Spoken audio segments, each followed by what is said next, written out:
Hello students, welcome to the new lecture of the subject building drawing. Now here is one line plan for batch C in which there are 4 rooms.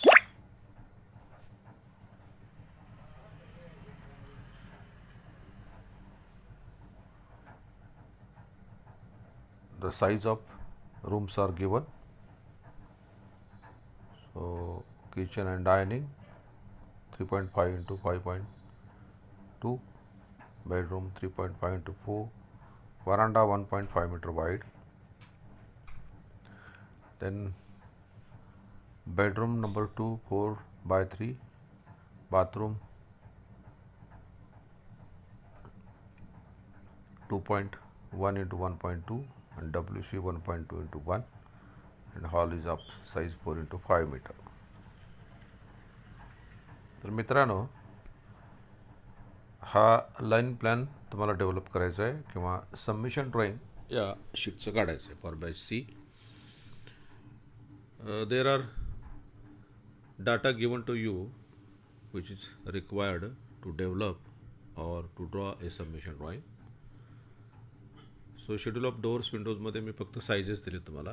So D is 1.1 into 2.1, D1 1 into 2.1, D2 0.9 into 2.1, O that is opening is 1 into 2.1, W1, W2, W3 and V. The sizes are given in millimeter. Other information, the structure is load bearing. All walls 300 mm thick, BB masonry. Sanitary block partition walls 200 mm. म्हणजे bathroom आणि WCच्या ज्या मधल्या भिंती आहेत 3, they are of 200 mm.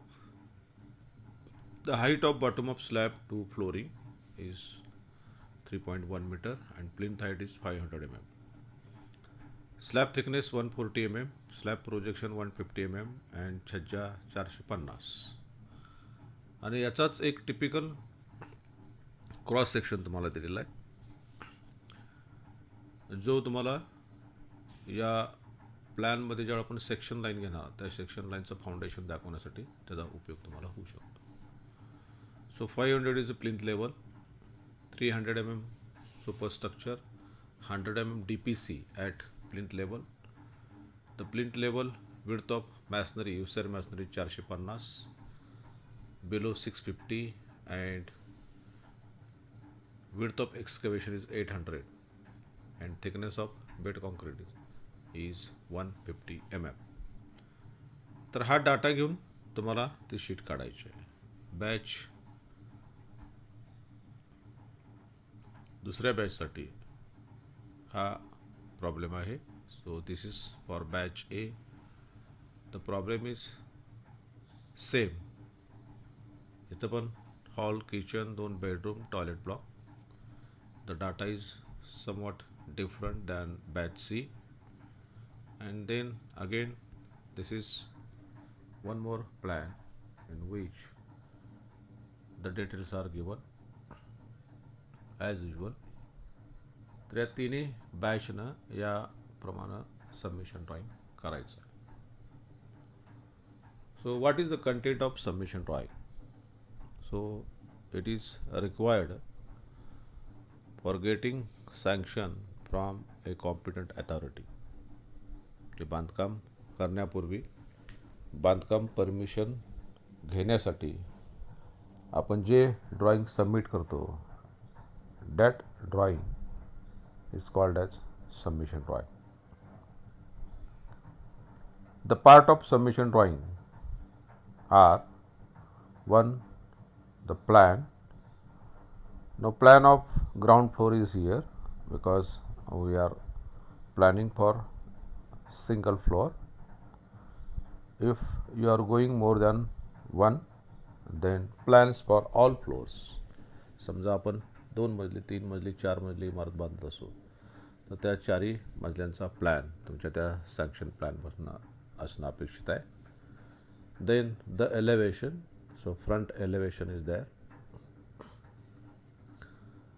Then cross section, giving details of foundation and superstructure as well as roofing material or roofing. Then details of staircase and WC bathroom.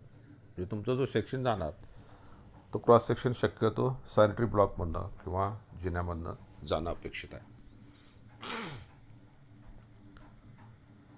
त्याच्यानंतर site plan, then area statement, construction notes, north direction, nameplate on right side corner, and the name of cities, detailed drawing or submission drawing of residential building कंसात load bearing.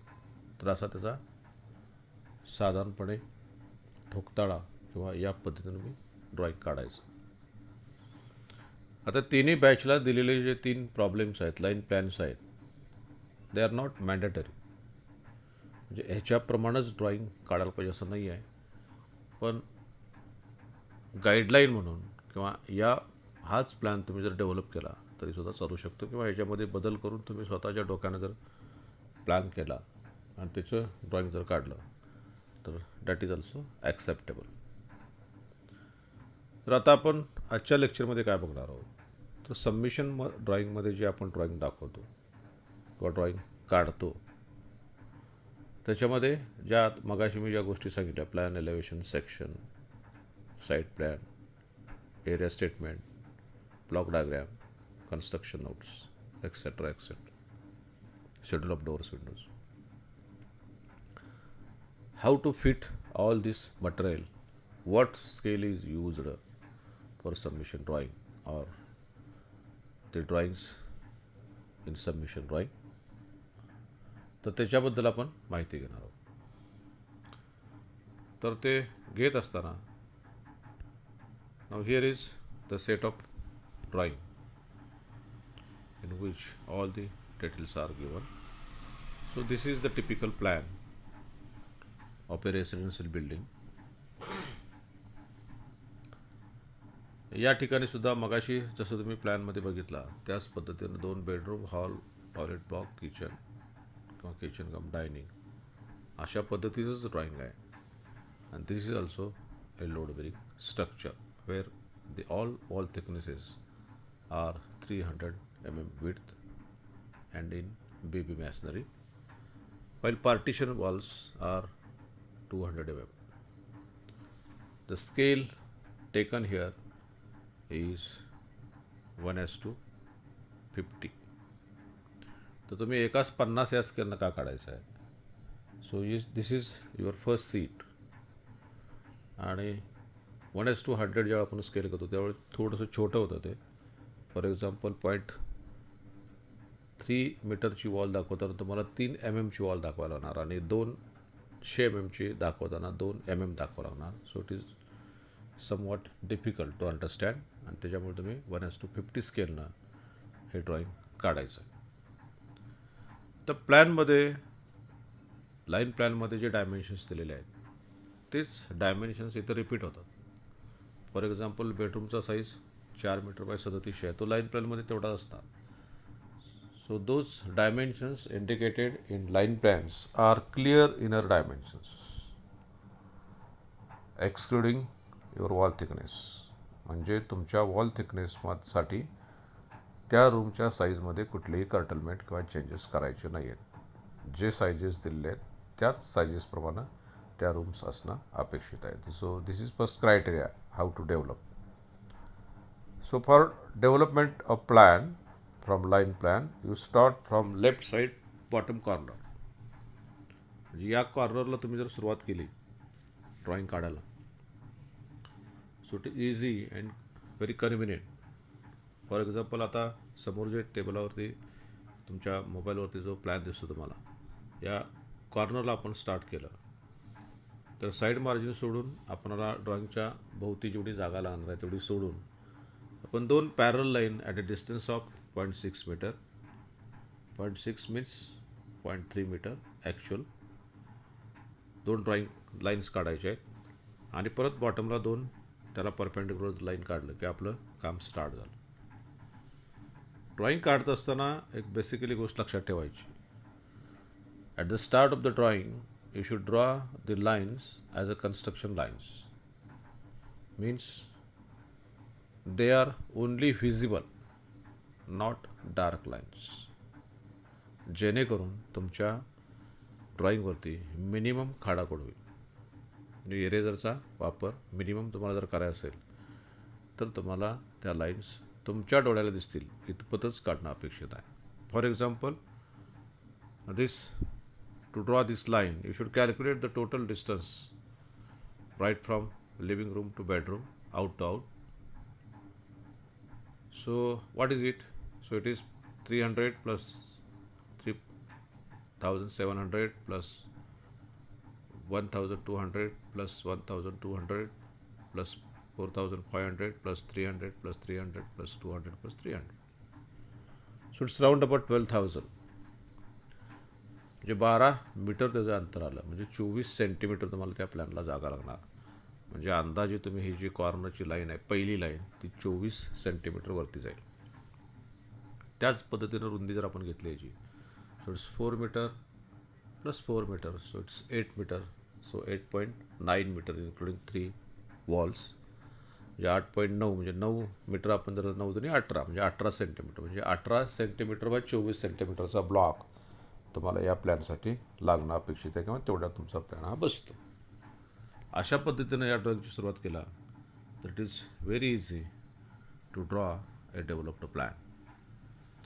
आता ह्याच्यामध्ये गेल्यानंतर बाकीचे जे details दाखवायचे आहेत रूमचे किंवा तुमचा प्लॅन झाल्यानंतर, सो द ओपनिंग म्हणजे it includes doors, Windows, ventilators and opening, म्हणजे ज्या ठिकाणी आपण चौकट बसवत नाही पण एक पॅसेज ठेवलेला असतो आणि त्या पॅसेजमधनं आपण जाऊ शकतो.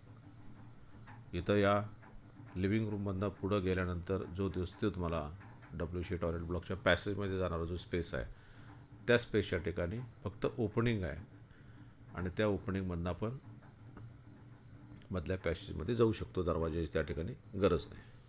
So that is opening.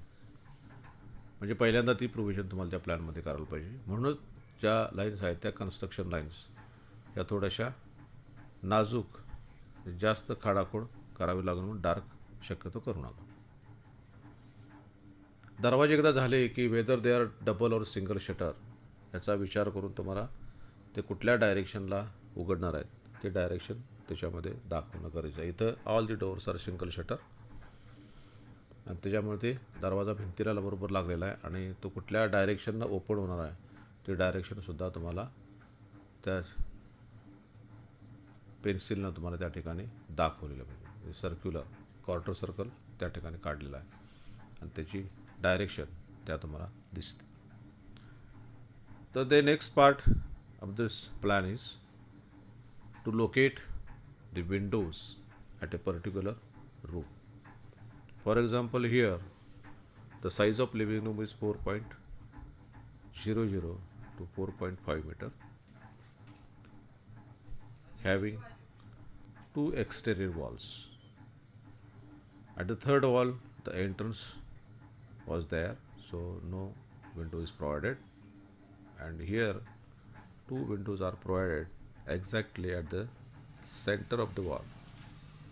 म्हणजे या ठिकाणी ज्या 2 खिडक्या बसवलेल्या आहेत त्या 4.5 मीटरचं मध्यावरती, सो इट्स 2.225 250 आणि तिथून मग समजा याची विड्थ 1.2 असेल तर 0.6 आणि खालची समोरची जी विंडो दिसते ती 4,000च्या सेंटर 2,000 आणि तिथून मग 600 म्हणजे मी 1200 अंदाजे त्याची विड्थ कन्सिडर करू. समजा तुमचे 1.5 असेल तर you should go for 1.75 what ever it may be. Otherwise, if you increase the number of windows, it is also acceptable. समजा तुम्हाला 2 विंडो ठेवायचे आहेत एकाच भिंतीमध्ये, तुम्ही ठेवू शकता. पण ठेवत असताना त्याचा जो एलिव्हेशन आहे बाहेरून दिसण्याची जी बाजू आहे ती दिसत असताना प्रॉपर दिसावे म्हणून त्याचं स्पेसिंग हे शक्यतो प्रॉपर आणि एका लाईन लेवलमध्ये असं. Then for WC bathroom you are providing ventilators that is called as lowered window, where the height of window is somewhat less than the regular windows, because the seal height at sanitary block is more than living or bedroom for privacy purpose. Then go for kitchen, where the window is provided over the kitchen ota, having more seal height. जिथं कठ्ठ्यावरती आपण window बसवतो त्याची उंची थोडीशी जास्त असते. What is the reason?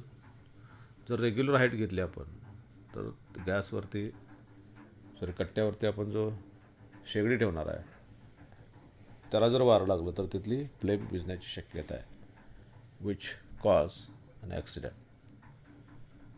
आणि म्हणून तुम्ही तुमच्या घरात पण ऑब्झर्व केलं असेल तिथली उंची थोडी आपण जास्त ठेवतो. रादर किचन कट्टाची जी हाईट आहे, सो हाईट ऑफ किचन ओटा is around about 0.75 to 0.85 to 9 meter, depending upon the people living inside or the height of the people living in the house. ज्या गृहिणीच्या उंचीवरती आपण साधारणपणे ठेवतो, पण ॲव्हरेज ते 2.5 फुटापासून 2.25 फुटापर्यंतची उंची ठेवत असतो. तर त्याच्याप्रमाणे ती विंडो जी आहे त्या विंडोची सील हाईट तुम्हाला वाढवणं अपेक्षित आहे किंवा तुम्हाला वाढवावं लागतं. त्याच्यानंतर ऑल एक्सटर्नल डायमेन्शन्स म्हणजे out dimensions should be written in the plan, because when you are going to draw a site plan you need it. ज्यावेळेला तुम्ही साईट प्लॅन काढणार आहे त्या साईट प्लॅनमध्ये तुम्हाला या बिल्डिंगच्या बाहेरच्या बाजू ज्या आहेत त्या बाहेरच्या बाजू तुम्हाला त्या ठिकाणी लागणार आहेत, कारण तेवढाच ब्लॉक तुम्हाला त्या साईट प्लॅनमध्ये काढायचा आहे. आणि समजा तुम्हाला त्या प्लॉटची रचना बघायची असेल किंवा प्लॉटची रचना तुम्हाला करायची असेल, there are 2 options to draw site plan. One, assume the actual साईटवरती जो प्लॉट साईज आहे तो ॲश्युम करा आणि त्याच्यावरती तुमचा जे बांधकाम आहे ते इम्प्लांट करा, म्हणजे ठेवा त्याच्यावरती. मग त्याच्या आजूबाजूला जे जागा राहील ज्याला आपण सेटबॅक म्हणतो, ते सेटबॅक किती राहते तर बघा. ते जर ॲज पर रूल्स असतील तर there is no problem. Otherwise you change the size of plot or size of your planning. तुम्हाला एकतर प्लॅनिंग बदलायला लागेल किंवा तुम्हाला त्या प्लॉटचा साईज बदलावा लागेल. So better option is if you have the dimensions, exterior dimensions. इथं मी मग काय सांगितलं तसं 12 मीटर बाय 8.9 मीटर हे जर गृहीत धरलं तर आडवी रुंदी झाली 8 मीटर, 8.9 मीटर. मग त्याच्यामध्ये दोन्ही साईडचे ऑफसेट आपण जर घातले, सेटबॅक घातले 1.5 metre 1.5 metre, so it is 3 metre. 3 + 8.9, 8 आणि 3 11, 11.9. So minimum width of your plot should be 11.9 metre. तसं त्याची लांबी किती पाहिजे तर बिल्डिंगची लांबी आली 12 मीटर, पाठीमागे 1.5 मीटर, पुढं 3.5 मीटरपासून 3 मीटरपासून 4.5 मीटरपर्यंत. समजा आपण 3 मीटर ठेवले, 3 अधिक 1.5 4.5 अधिक 12, 12 आणि 4 16, 16.5 मीटर, म्हणजे 16.5 मीटर बाय 11.9 मीटर हा तुमचा प्लॉट साईज होईल. जेणेकरून त्याचे सगळे ऑफसेट जे आहेत, सेटबॅक्स आहेत, ते सेटबॅक्स तुम्हाला प्रॉपर त्या ठिकाणी बसतील. आणि म्हणून या प्लॅनमध्ये तुम्हाला ते सगळे डायमेन्शन्स द्यायचे. The next point is elevation. So what is elevation? So this is the drawing drawn from front of the plan. म्हणजे त्या इमारतीच्या समोर राहून ती इमारत कशी दिसते हे जे ड्रॉइंग आपण काढलो, that is called as elevation. So it is very simple drawing. No dimensions are required in elevation. एलिव्हेशनमध्ये कुठलेही डायमेन्शन आपण दिसत नाहीत किंवा आपण दाखवत नाही आहे. Just go for ground level, then plinth height which is given to you, plinth हाईटपासून जो ऑफसेट दिसतो that is the plinth offset. तुमच्या ड्रॉइंगमध्ये जो डेटा दिला त्या डेटामध्ये तुमची मेन वॉल म्हणजे वरची जी वॉल आहे सुपर स्ट्रक्चरमधली दॅट इज 300. आणि समजा प्लिंथ 450 असेल तर तुमचा 150चा ऑफसेट झाला डिवायडेड बाय 2 75 mm म्हणजे 75 mmचा ऑफसेट बाहेरच्या बाजूला तुमचा राहील. आणि तो ऑफसेट तुम्हाला या प्लिंथ लेवलच्या कॉर्नरला इथं तुम्हाला दिसतो लेफ्ट साईडच्या कॉर्नरला. Okay. Then go for directly the slab height which is given to you 3 meter or 3.1 meter. Then also given is thickness of slab. ती तुमची 120 130 ती स्केल प्रमाणे तिथं टाका. त्या दोन parallel line indicates the thickness of slab. And then go for parapet. So it is 1 metre म्हणजे परत तिथून 1 मीटर टाकलं तर हा चौकोन तुमचा हा जो झाला हा एलिव्हेशन झाला. The other details shown here are whatever the openings are in front, फ्रंटच्या बाजूला किंवा पुढच्या भिंतीमध्ये जे ओपनिंग्स आहेत ते ओपनिंग्स तुमचे त्या एलिव्हेशनमध्ये दिसतात. आणि मग छज्जाचं प्रोजेक्शन. हे छज्जाचं जे प्रोजेक्शन आहे हे छज्जाचं प्रोजेक्शन तुमच्या त्या प्लॅनमध्ये ऑलरेडी आलेलं आहे. हे बघा इथे दाखवलेलं. So it is 450 500 600 whatever given or whatever you assumed. One more thing is remind. मगाशी एक गोष्ट विसरून राहिली. या ठिकाणी स्लॅबचं प्रोजेक्शनसुद्धा तुम्हाला डॉटेड लाईननं दाखवायचं आहे बघा साईडला. आणि खिडकीच्या बाहेरची छज्जा या दोन प्रोजेक्शन तुम्हाला दाखवणं अपेक्षित आहे आणि तुम्ही दाखवायचे ज्या गोष्टी तुम्हाला इथे एलिव्हेशनमध्ये रिप्रेझेंट झालेल्या दिसतील. So this is part of elevation. Then go for cross section. So what is cross section? Cross section म्हणजे आपण ती बिल्डिंग समजा कट केली उभी कट केल्यानंतर जे आपल्याला दिसणार आहे that is called as cross section. So section line म्हणजे काय? 2 dot lines, short dot lines आणि 1 लॉंग लाईन व लॉंग डॉट लाईन्स. अशी लाईन एक आपल्या त्या प्लॅनमध्ये गेलेली असेल. ती जिथून गेली तिच्या पाठीमागे जे ॲरो बघायचा त्या ॲरोच्या बॅक साईडचा पार्ट कट करून टाकलेला आहे. पुढं आपण बघतोय जे दिसतंय ते cross section. In this problem the cross section you are seeing here. So it is a. या ठिकाणी एक फरक आहे. या ठिकाणी सेक्शन लाईन बदललेली आहे. इथं आली आहे बघा. हे लिव्हिंग रूम जी लिहिली आहे तुमची शब्द लिहिला आहे त्याच्यावरनंच ती लाईन गेलेली आहे. इथून वरती आली परत या D1मधनं परत या खिडकीमधनं ती पास झाली म्हणजे किचनच्या खिडकीमधनं पास झालेलं आहे. इकडं हॉलच्या खिडकीमध्ये आहे. इथं मात्र मध्ये लोकेशन आपलं बदललेलं आहे. स्ट्रेट वे पुढं आलो आपण आणि परत लेफ्ट साईडला राईट साईडला आपण गेलो आहोत. That change is here. इथं या दरवाजामध्ये जी उभी लाईन दिसते तुम्हाला दॅट लाईन शोज की तुम्ही तुमचं लोकेशन बदललेलं आहे. Okay. Now start from this end. इथं तुम्हाला जो फाउंडेशन दिलेला आहे तुमच्या लाईन प्लॅनच्या शेजारी typical you should draw here. हे जे चौकोन किंवा गोल दाखवले दगड आहेत. So it is plinth filling. मग प्लिंथ फिलिंग मध्ये काय काय आलं पाहिजे?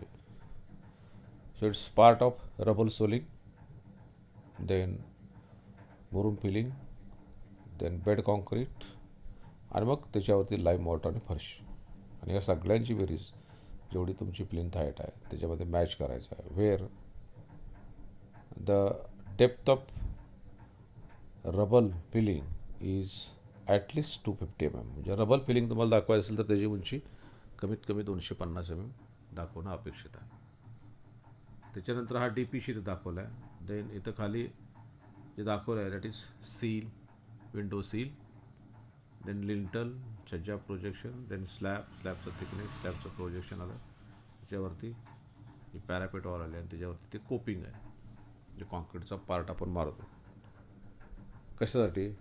तर पावसाळ्यामध्ये जेव्हा पाऊस पडणार आहे त्यावेळेला प्लास्टरिंग नुसतं केलं तर प्लास्टरिंग आपलं तिथलं पाण्याच्या प्रेशरनं उडून जाईल आणि मग त्या खालच्या बांधकामामध्ये पाणी झिरपणार आणि म्हणून आपण तिथं वरती कॉन्क्रीट टाकतो म्हणजे एरोजन त्याचं होऊ नये. तर अशा पद्धतीनं ज्या डायरेक्शननं तुमची सेक्शन लाईन गेल्या त्या डायरेक्शनचा विचार करून जे काही तुम्हाला दिसणार आहे, इथं काय दिसते बघा, एक भिंत दिसली, आल्यानंतर पुढचा दरवाजा दिसला, परत वॉल दिसली, त्या वॉलमध्ये परत भिंत आहे, कारण भिंतीतनं ज्या पॅसेजमधनंच आपण काय केलं, क्रॉस झालो आहे, तिथं डोअर दिसला, परत पुढचा डोअर दिसला, आणि मग ही विंडो जी दिसली किचनमधली, इथं जर बघितला तुमच्या लक्षात येईल, the sill of this window and sill of this window is differ. ही वरती आहे किचनची आणि ही खालती आहे. याचं कारण काय, किचनमध्ये आपण सिंकवरती जी खिडकी ठेवली त्याची उंची नॉर्मली आपण कमी ठेवतो. So this is cross section. तर क्रॉस सेक्शनमध्ये मात्र मॅक्झिमम डायमेन्शनिंग तुम्हाला करता आलं पाहिजे किंवा करायचं, right from bottom of the building to top of the building. आणि मग इंटेरियर जिथं वॉल थिकनेस असेल, लिंटलचा थिकनेस असेल, सीलचा थिकनेस असेल, प्रोजेक्शन्स असतील, स्लॅब प्रोजेक्शन असेल, स्लॅब थिकनेस असेल, हे सगळे डायमेन्शन्स इथं देणं अपेक्षित आहे आणि तुम्हाला ते द्यायचे. Then next part is schedule of opening. तर शेड्यूल ऑफ ओपनिंग म्हणजे काय, जे ओपनिंग्ज आपण त्या बिल्डिंगमध्ये ठेवले त्याचे डिटेल्स, कुठले types. So what is the purpose, तर आपण नॉर्म्सप्रमाणे शेड्युलिंग ओपनिंग ठेवलेत का, this is one. Second, schedule of doors window असेल तर त्याच्याप्रमाणेच त्या कन्स्ट्रक्शन जिथं चालू आहे त्याच्यामध्ये दरवाजे किंवा खिडक्या ठेवल्यात का, ह्याचं क्रॉस चेकिंग करण्यासाठी सुद्धा आपल्याला त्याचा वापर होतो. आणि एकदा आपल्याला सायझेस फिक्स झाले, आपले शेड्यूल फिक्स झाला, तर आपण जे काही मटेरियल काढणार आहे का खरेदी करणार आहे त्याच्यामध्ये आपण सेविंग किंवा वेस्टेजसुद्धा त्याच्यामध्ये आपलं कमी होऊ शकतं. So this is the purpose of schedule of opening. Now what are the columns? So first is serial number, second type, third one is size, fourth description, then number and seal height. So seal height is usually related to the window bottom. Now normally the height of window हे adjust करत असताना आपण खिडकीचा आणि दरवाजाचा जो top आहे ते एक करतो, आणि इथं तुमचे चौकटीची जी उंची आहे ती नॉर्मली 2.1 मीटर आहे. म्हणजे खिडक्यांचा टॉप असेल तर 2.1 मीटर. जी हाईट तुम्ही विंडोची घेतली ती त्यातनं जर मायनस केली तर automatically it comes seal of the window, आणि त्याच्याप्रमाणे तुम्ही या कॉलममध्ये त्या सील हाईट लिहायच्या आहेत. Where the sill of door is 0.0. Okay. Now see the door size 1200x2100, D1 900x2100, O 102100, D2 800x2100, window 1500x1200, W1 1000x1200, W2 1500x1000, ventilator 600x800. आणि description, short description is there. Panel door with teakwood, fully panelled in teakwood, single shutter, double shutter, flush door, fully glazed, load, sliding window, अमुक तमुक, हे जे असेल हे सगळं तुमच्या याच्यामध्ये येईल. देन नंबर्स, आता इथं एकच मजला आहे, तर 2 किंवा 3 मजले असतील तर नंबरच्या कॉलममध्ये परत तुम्हाला ground floor, first floor, second floor असं मार्किंग करावं लागेल. आणि प्रत्येक फ्लोअरला किती खिडक्या किती विंडो त्या साईजच्या आहेत याचं नोटिफिकेशन किंवा जस्टिफिकेशन या शेड्यूल ऑफ डोअर्स विंडोजमध्ये तुम्हाला द्यावं लागेल. So this is another part. Now we are going for site plan. Is already seen in last lecture. हे बघा इथं आता ते जे डायमेन्शन्स आहेत ते डायमेन्शनवर तुम्हाला सेटबॅक टाकले की डायरेक्ट प्लॉटचे डायमेन्शन येतात. आणि इकडं जो ब्लॉक डायग्राम आहे it is for calculation purpose. जिथं बिल्टअप एरिया आपण कॅल्क्युलेशन करायचा आहे तो करण्यासाठी याचा उपयोग होतो. इथं बिल्डिंगची लांबी रुंदी तुम्हाला आवश्यक आहे. मग अशी मी तुम्हाला म्हणतो ते 12,000, 8,900 याचं मल्टिप्लिकेशन केलेलं आहे. आणि हा जो पुढचा पार्ट आहे चौकोन, राईट साईडचा कॉर्नर फ्रंटचा, तिथं बांधकाम नाही आहे, तेवढाच पार्ट त्यातनं मायनस करायचा आहे. त्याला नावं द्यायची ए आणि B. So A is the total area including B, आणि मग त्यातनं बीचा एरिया वजा केला की तुम्हाला इथं जे कॅल्क्युलेशन केलं आहे त्या कॅल्क्युलेशनप्रमाणे तुम्हाला बिल्टअप एरिया कॅल्क्युलेट होतात. So the purpose of block diagram is to calculate built up area of the building. ना इथं साईट प्लॅनमध्ये आणखी काही गोष्टी इथं दाखवायच्या राहिलेल्या आहेत, ते तुम्ही दाखवायच्या आहेत, ज्या मागच्या प्लॅनमध्ये मी तुम्हाला साईट प्लॅनमध्ये समजावून सांगितल्या होत्या. So connection of water supply, and then this line are important part. Then north line, septic tank. These are the some details which are not here. इथं रोड जो दाखवतो 6000 mm वाईड, 6 मीटर रुंदीचा आहे. इथं ड्रेनेज वॉटर लाईन दाखवल्या, पण actually त्या बिल्डिंगमधनं line जी आलेली आहे ती त्याला कनेक्ट केलेली नाही आहे आणि ती तुम्हाला दाखवायची. Okay. Then next is construction note. Construction notes म्हणजे काय? आपण ते इमारत बांधत असताना किंवा बिल्डिंग बांधत असताना प्लॅनमध्ये जे काही स्पेसिफिकेशन तुम्ही दिलेले आहेत त्या स्पेसिफिकेशनची माहिती या कन्स्ट्रक्शन नोट्समध्ये असते. आता इथं बघा काय काय दिलं आहे. Type of building, so it is load bearing. If it is frame structure you should write frame structure. Foundation masonry, UCR masonry in same 1:6. Plinth filling इथे दिले बघा. लाईम मॉर्टर, CC, मूड बिलिंग आणि रबर सोलिंग या सगळ्यांची बेरीज तुम्हाला जेवढा प्लिंथ हाईट दिलेली आहे त्याच्यामध्ये ते ॲडजस्टमेंट करायचे का मॅनेज करायचे. Then DPC, then superstructure second class BB masonry in same 1:7. Then windows, lintels, doors, छज्जा, रूफ, स्टेप्स, डॅडो, जेवढे मॅक्झिमम डिटेल्स तुम्हाला देता येतील ते सगळे गोष्टी इथं असणं अपेक्षित आहे. सो इथं स्टेप्स म्हणजे काय? राईज आणि ट्रेड, म्हणजे जी समोरची एंट्री आहे त्या एंट्रीच्या जवळ ज्या स्टेप्स आहेत त्याच्या संदर्भात हे राईज आणि ट्रेड आहे. जर RCC बिल्डिंग असेल, स्टेअरकेस असेल तर स्टेअरकेसचा राईज आणि ट्रेड तुम्हाला लिहावं लागेल. ते नंबर लिहावं लागतील. देन त्या ठिकाणचं लँडिंग किती आहे ते लिहावं लागेल. तर या गोष्टी या सगळ्या तुमच्या टेक्निकल नोट्स ज्या आहेत किंवा कन्स्ट्रक्शन नोट्स आहेत त्या कन्स्ट्रक्शन नोट्समध्ये येतील. तर मित्रांनो, या ज्या गोष्टी आहेत, so you should go for first plan, then elevation, then section, then schedule of doors, windows, site plan, block diagram and construction notes. आणि हे सगळं एका शीटमध्ये बसणं अपेक्षित आहे. The main scale for plan elevation section is 1:50 while 1:200 for site plan and it is final and fixed. आणि याच शीटमध्ये मग राईट साईडच्या कॉर्नरला जिथं कन्स्ट्रक्शन नोट्स आहे त्याच्या वरच्या बाजूला तुम्ही नॉर्थ डायरेक्शन दाखवू शकता. आता ही नॉर्थ डायरेक्शन दाखवायची कशी? तर तुमच्या प्लॅनमध्ये जे किचन आहे ते किचन आग्नेय कोपऱ्यात आहे असं कन्सिडर करून तुम्ही ती नॉर्थ डायरेक्शन त्या ठिकाणी मार्क करायची.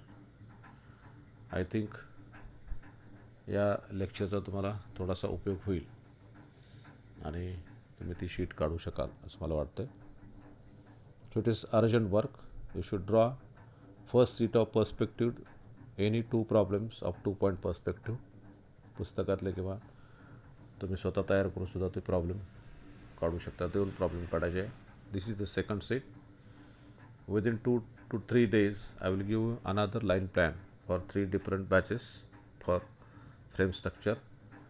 आता फ्रेम स्ट्रक्चर आणि लोड बेरिंगमध्ये फार मोठा फरक नाही आहे. फक्त थिकनेस ऑफ वॉलमध्ये बदल येईल आणि भिंतीमध्ये जे कॉलम असणार आहे त्या स्ट्रक्चरमध्ये जे कॉलम आहेत ते कॉलम आणि स्टेअरकेस एवढीच ॲडिशन होणार आहे. अदरवाईज समेशन ड्रॉईंगमध्ये काय फरक बदल असायचा गरज नाही. त्यानंतर 2 शीट्स राहतात तुमच्या.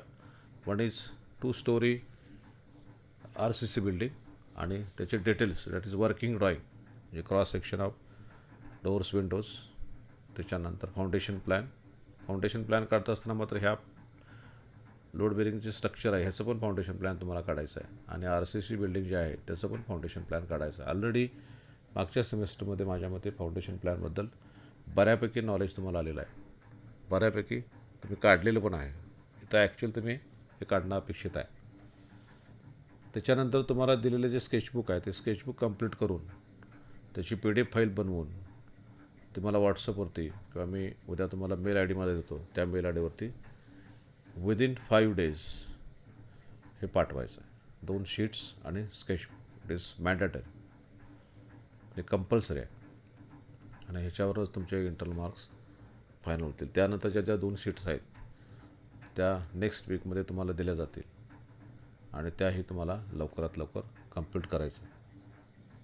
म्हणजे after completion of your second test, you should finish the term work by all means, and your micro project should be completed up to 30th of May. 30 मेपर्यंत तुमचं मायक्रो प्रोजेक्टचं काम संपवून त्याची PDF फाईल, ग्रुपची PDF फाईल किंवा एक hard copy if possible ते माझ्यापर्यंत मला पोचवायची.